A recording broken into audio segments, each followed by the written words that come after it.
નમસ્કાર મિત્રો, પંડ્યા રિપોર્ટ્સમાં આપનું સ્વાગત છે. આજે એક નવા મુદ્દે આપણે ઉપસ્થિત છીએ અને આજનો મુદ્દો છે રાજકીય સોદાબાજી. જ્યારે કંઈક તકલીફ થાય ત્યારે ગુજરાતની અંદર અને આમે રાજકારણની અંદર રાજકીય સોદાબાજી કંઈ નવાઈની વાત નથી થતી હોય. આજે ગુજરાતની અંદર એક રાજકીય સોદાબાજીની વાત થઈ રહી છે, ચર્ચા થઈ રહી છે અને એને જે વ્યક્તિ માટે સોદાબાજી થઈ રહી છે એ પણ ક્યાંક ને ક્યાંક એમના નિવેદનથી સમર્થન આપી રહ્યા છે. વાત છે ગુજરાતના મનરેગા કૌભાંડ. પણ એની અંદર જે ગુજરાત રાજ્યના મંત્રી અને દેવગઢ બારિયાના ધારાસભ્ય બચુભાઈ ખાબડ એક બહુ મોટા આદિવાસી નેતા છે. એમના દીકરાઓના નામ આવ્યા, આક્ષેપ થયા, તપાસ થઈ, એમની ધરપકડ થઈ એમના દીકરાઓની અને ત્યારબાદ અત્યારે એ જામીન પર. બચુભાઈ ખાબડ બહુ મોટા ગજાના નેતા દેવગઢ બારિયાની અંદર. દેવગઢ બારિયા એ પહેલાં સામાન્ય સીટ હતી, ત્યાં શરૂઆતમાં જયદીપસિંહ મહારાવ ધારાસભ્ય અમારી પાસે જે વિગતો છે બીજા, ત્યારબાદ અલગ અલગ ધારાસભ્યોએ બેઠક હંમેશા કોંગ્રેસ સાથે રહી હતી વર્ષોથી. ઉર્વશી દેવી મહારાવ, ત્યારબાદ રમણભાઈ પટેલ કોંગ્રેસના ધારાસભ્ય બન્યા હતા અને ત્યારબાદ ઉર્વશીના દીકરા હવે યુવા નેતા સુસાર બાબા ત્યાંથી ધારાસભ્ય બન્યા હતા. ત્યારે સીટ સામાન્ય હતી, ત્યારબાદ એ સીટ આદિવાસી સીટમાં પરિવર્તિત થઈ તળીજાતીમાં અને ત્યારે ત્યાં ધારાસભ્ય બન્યા છે બચુભાઈ ખાબડ.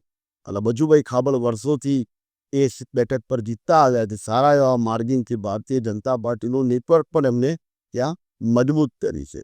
નગરપાલિકામાં પણ ભારતીય જનતા પાર્ટીની શાસન ચાલી રહી છે. એ દેવગઢ બારિયાની અંદર અત્યારે મનરેગા કૌભાંડ દાહોદ જિલ્લાની અંદર જે થયું અને ખાસ કરીને ધાલપુર અને દેવગઢ બારિયાના કેટલાક વિસ્તારોની અંદર જે મનરેગા કૌભાંડ થઈ અને એમાં સીધી નહીં તો આડકતરી રીતે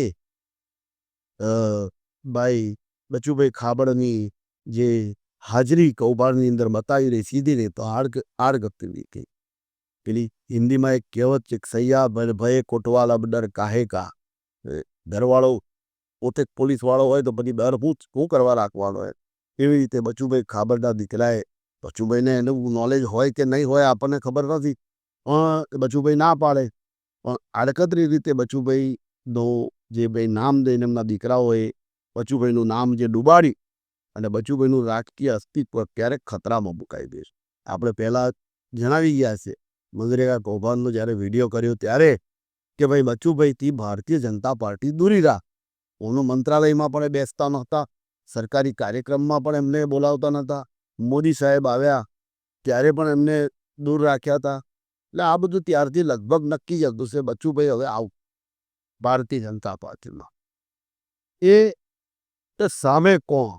કારણ કે રાજકીય સોદાબાજી તો ગોઠવવી પડે ને, કારણ કે ત્યાં ભારતીય જનતા પાર્ટી નબળી પડે, પ્રદેશ સમિતિ ન ઈચ્છે, કેન્દ્રીય નેતૃત્વ પણ ન ઈચ્છે. એટલે ત્યાં એક નામ સામે આવી રહ્યું છે, એની સાથે રાજકીય સોદાબાજી થઈ રહી છે. એ ભરત વાખડાનું નામ આવી. ભાઈ ભરત વાખડા યુવા નેતા અને 2017ની ચૂંટણીમાં એ કોંગ્રેસના ઉમેદવાર હતા અને બચુભાઈ ખાબડ સામે જ ઉમેદવાર હતા અને એમને ત્યાંથી લગભગ એ વખતે 58,000 ઉપરાંત કિંમત મળ્યા હતા. કહેવાય છે કે 33% વોટ શેર હશે એમનો. સારી કહેવા પ્રમાણે સારી ફાઇસ આપી હતી ભરત વાખડાએ અને એ વખતે એમની તૈયારી પણ જોરદાર હતી વિધાનસભા ચૂંટણી લડવાની. પણ ભરતભાઈ વાખડા હારી ગયા એટલે એમની ઈચ્છાઓ અધૂરી રહી. એ ઈચ્છાઓ અધૂરી રહી પછી 2022ની ચૂંટણીમાં આ ભાઈ ભરત વાખડા પાછા આમ આદમી પાર્ટીમાં જોઈન થયા અને ત્યાં એમને 69,000 મત મળે છે અને લગભગ 35% ઉપર વોટશેર એમને મળે. એટલે એમનું નેતૃત્વ ના જે ગુણ છે ને એ સારું જ છે, કંઈ વાંધો નથી. વિધાનસભાની ચૂંટણીમાં એ 2 વાર હારી ગયા છે.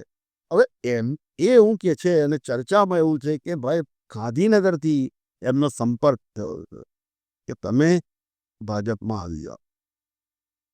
હવે તો એમને ભાજપમાં જવાની કેટલીક શરતો મૂકી છે. વિધાનસભાની બેઠકની વાત હોય, તાલુકા જિલ્લા પંચાયતની ચૂંટણી આગામી સમયની અંદર ડિસેમ્બરમાં આવી રહી છે એની વાત હોય, તો એ વાત પાછળ એમને વિધાનસભાની જે વાત મૂકી છે સીટની દેવગઢ બારિયાની, તો એ મને આપે. કદાચ એવી વાત હોય કે ભરત વાકરા પોતે ઈચ્છક હોય ચૂંટણી લડવા માટે. આમ તો રાજકીય સોદાબાજી જે ગોતવાથી એમાં માણસ પોતાનું હિત જોવે અને પોતાના નજીકના માણસોનું હિત જોવે. એટલે તાલુકા અને જિલ્લા પંચાયતની ચૂંટણીમાં એમને કદાચ એમના નજીકના માણસોનું હિત જોયું હોય કે મારા કાર્યકરોને સમાવો અને એમને તાલુકા જિલ્લા પંચાયત ટિકિટ આપે અને મને વિધાનસભાની ટિકિટ આપે, મને એટલે ભરતભાઈ વાખડા એમને ટિકિટ આપે ભારતીય જનતા પાર્ટી, તો હું ભાજપમાં આવું. ભરતભાઈ વાખડા એવું કે છે. હવે પરિસ્થિતિ એ થઈ તો પછી ત્યાં ભારતીય જનતા પાર્ટીનું હતું. ભારતીય જનતા પાર્ટીના જૂના કાર્યકરો જે વર્ષોથી કામ કરતા, જેને ભાજપ ઊભી કરી છે. અને અહીંયા આગળ એક વસ્તુ તો માર્ક કરવી જ પડે કે ભલે ભારતીય જનતા પાર્ટી બચુભાઈ ખાબડથી દૂરી રાખે છે કે એમને દૂર રાખે છે, પણ બચુભાઈ ખાબડ એ ત્યાં દેવગઢ બારિયામાં એક મજબૂત મિસાલ. આદિવાસી વિસ્તારોની અંદર એમની પકડ સારી છે. એમના માણસો, ભરતભાઈના માણસો કદાચ ગામડે ગામડે હશે, પણ બચુભાઈના માણસો ફરીએ ઘેર ઘેર. કે જે લોકો બચુભાઈને આજે પણ ચાહે છે, મનરેગાનું કૌભાંડ એ અલગ વાત છે, પણ બચુભાઈને ચાહે છે. નામે જીતા હોય તો પછી દીકરાઓથી કાર્યકરો બધાને ફાયદો તો થયો ને. સરપંચો હોય, ગ્રામ પંચાયત સભ્યો હોય, તાલુકા જિલ્લા પંચાયત સભ્યો. મનરેગામાં તો એવું છે કે ડિસ્પ્લે પર નામ કોઈનું ના આવે. હમણાં દાહોદની અંદર મનરેગાની જે એક હાઈકોર્ટની અંદર અરજી થઈ એ સરકારે કોર્ટે કાઢી નાખી. એની અંદર કોઈના નામ નહોતા, કોઈની નામ વ્યક્તિગત નામ સાથે આક્ષેપ નહોતો. જ્યારે પંચમહાલ જિલ્લાની અંદરથી જે અત્યારે યાદી તૈયાર થઈ રહી છે ભ્રષ્ટાચારની, એમાં વ્યક્તિગત આક્ષેપ થઈ રહ્યા છે, વ્યક્તિગત નામ સાથે આક્ષેપ થઈ રહ્યા છે. એટલે કદાચ એ હાઈકોર્ટ એક્સેપ્ટ કરે, પણ એ સમયની વાત છે. ત્યારે આ મનરેગા કૌભાંડના કારણે બચુભાઈ નીકળ્યા, તો બચુભાઈનું ભારતીય જનતા પાર્ટીની અંદર સ્ટેટસ ડાઉન થયું છે. દેવગઢ બારિયામાં કેટલું થયું છે એ તો બચુભાઈને સાઈડ પર મૂકે, બચુભાઈની આગળ પકડીને ભરતભાઈની પકડે ને એમને આગળ લાવે, પછી ખબર પડે કે બચુભાઈ શું કરી શકે છે. અને અમે આ ભરતભાઈ વાખડાના પાછા ભાઈ છે, બે વાખડા ભાઈઓ દેવગઢ બારિયામાં ફેમસ છે. એમના ભાઈ ઈશ્વરભાઈ વાખડા, આ લગભગ બધાને બહુ કંઈ એની વિશે માહિતી છે કે નહીં આખા ગુજરાતમાં ને ભારતીય જનતા પાર્ટીને અને કોંગ્રેસને. પણ એ વાત કરીએ તો ઈશ્વરભાઈ વાખડા એ પાછા ભરતભાઈ કરતાંય મજબૂત છે. અને ભરતભાઈનું રાજકીય જે અત્યાર લગીને સ્ટેટસ હતું એ ઈશ્વરભાઈના લીધે. આ ઈશ્વરભાઈ આજે પણ એવું ઈચ્છ્યું કે 2027માં કોંગ્રેસ ચૂંટણી ટિકિટ આપે મને. ઈશ્વરભાઈ આજે બી જ છે. ઈશ્વરભાઈના મૂળિયા બહુ ઉડા છે. જેમ ભાઈ બચુભાઈના છે એવા ઈશ્વરભાઈના પણ મૂળિયા ઉડા છે. એ વર્ષોથી કોંગ્રેસના કાર્યકર છે અને એમની ઈચ્છા પણ છે 2027ની એવી તૈયારી પણ એ કરી રહ્યા છે કે 27ની ટિકિટ મેન્ડેટ મને મળે કોંગ્રેસ. તો કદાચ એવું પણ બને કે જો ભરતભાઈ આ બાજુ સેટિંગ કરે અને ભારતીય જનતા પાર્ટીમાં જતા રહે તો કદાચ એમની આમે ઉમેદવાર તરીકે ઈશ્વરભાઈ પણ આવી શકે. ઈશ્વરભાઈને તમે નબળા એ કે ને નબળા ગણાય એવા નથી. ઈશ્વરભાઈ, ભરતભાઈ, બચુભાઈ બધાની ટીમો છે, બધાના પોતાના માણસો છે, કામ કરે છે. એવું પણ બને કે બચુભાઈને આ પરિસ્થિતિ થઈ, ઊભી થઈ અને બંને ભાઈઓને ખબર છે કે બચુભાઈ તો હવે નીકળે નહીં. એ વખતે પરિસ્થિતિ એવી હતી બચુભાઈ સામે જીતવું એટલે લોઢાના ચણા ચાવવા જેવું હતું. આ નગ્ન સત્ય છે. કારણ કે ત્યાં બચુભાઈ ખાબરનું નેટવર્ક એવું હતું. તો આ બંને ભાઈઓને એવું પણ હોય કે આ રીતે કરીને આ બાજુ ભાજપ અને આ બાજુ કોંગ્રેસ અને વધતું આપણા ઘરની અંદર રહે અને ગમે તે એક માણસને જીતાડી દઈએ. તો આ તો રાજકીય આખરે સોદાબાજી જ છે. ગુજરાતની અંદર બધી સોદાબાજીઓ ઘણી થઈ 2017ને પહેલાં. અને એવું કહેવાતું હતું કે વેટિંગ પીએમ અડવાણીજી માટે એવું કહેવાતું હતું. આ ગુજરાતમાં તો વેટિંગ સીએમ, વેટિંગ મંત્રી, વેટિંગ ધારાસભ્ય બધું ઘણું બધું છે. કારણ કે ગુજરાતમાં રાજકીય સોદાબાજીથી રાજકારણ ચાલે છે, સરકારો ચાલે છે, રાજ્યસભાની ચૂંટણી જીતાય છે. ક્યાંક ને ક્યાંક એ સોદાબાજી આપણે એવું નથી કહેતા નાણાકીય સોદાબાજી હોય, પણ કામની સોદાબાજી હોય, વિસ્તારની સોદાબાજી હોય, કોઈને કંઈક પ્રોબ્લેમ હોય તો એમાંથી સેટિંગ કરવાની સોદાબાજી, કોઈની સામે આક્ષેપ થયા હોય તપાસ થવાની હોય, ઈડી આઈબી લાગવાની હોય એની પાછળ, તો એ પહેલેથી જીતી જાય કે સાલું આ સોદાબાજી કરીએ તો હવે તો આપણે આમાંથી બચી જઈએ. પછી સરકાર બદલાય ત્યારે જોયું જશે. એ તો કોઈ જોવા રહેતું નથી.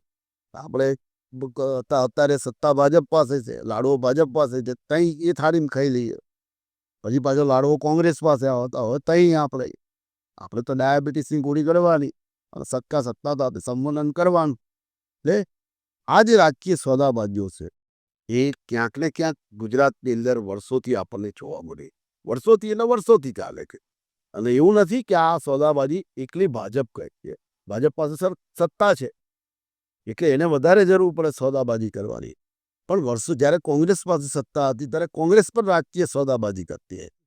અને એ ચીમનભાઈ સાથે રાજકીય સોદાબાજી કરી હોય કે શંકરસિંહ ને કોંગ્રેસ વચ્ચે જે સોદાબાજી થઈ હતી અને કેશુભાઈને ઘરે બેસાડ્યા હતા, એ બધા કારણો છે, આપણે લઈશું ભવિષ્યમાં. પણ આ રાજકીય સોદાબાજી અત્યારે ગુજરાતના રાજકીય ફલક પર ચર્ચામાં છે અને ભરતભાઈ વાખલા ભારતીય જનતા પાર્ટીમાં જવા ઈચ્છુક છે એવું લાગી રહ્યું છે એમના નિવેદન પરથી. પણ એમને નહીં, એમને પોતાના જે માપદંડો મૂકેલા છે, પોતાની માંગણીઓ મૂકેલી છે સચવાતી હોય તો. અને આ તરફ બચુભાઈ ખાબડનું લગભગ નક્કી છે કે ભારતીય જનતા પાર્ટી સાથે ભારતીય જનતા પાર્ટી એમને દૂર કરી રહી છે. ત્યારે બચુભાઈનું શું થશે, ભરતભાઈનું શું થશે? અને 2027માં જે ચૂંટણી લડવા ગળા સુધી ઈચ્છુક છે એ બચુભાઈના ભાઈ ભરતભાઈના ભાઈ જે મજબૂત છે ઈશ્વરભાઈ વાખલા, એમનું શું થશે? અને આ ત્રણેય દેવગઢ શું કરશે? અને ભારતીય જનતા પાર્ટીના જે જૂના કાર્યકરો છે જે અત્યારે 100% ભારતીય જનતા પાર્ટીથી નારાજ છે આ ભરત વાખલાને ભાજપમાં લેવાના મુદ્દે, એ શું કરશે એ આવનાર સમય બતાવશે. આપણે આજની વાત આજે પૂરી કરીએ. નવા મુદ્દે ફરી મળીશું. ત્યાં સુધી સૌને રામ રામ.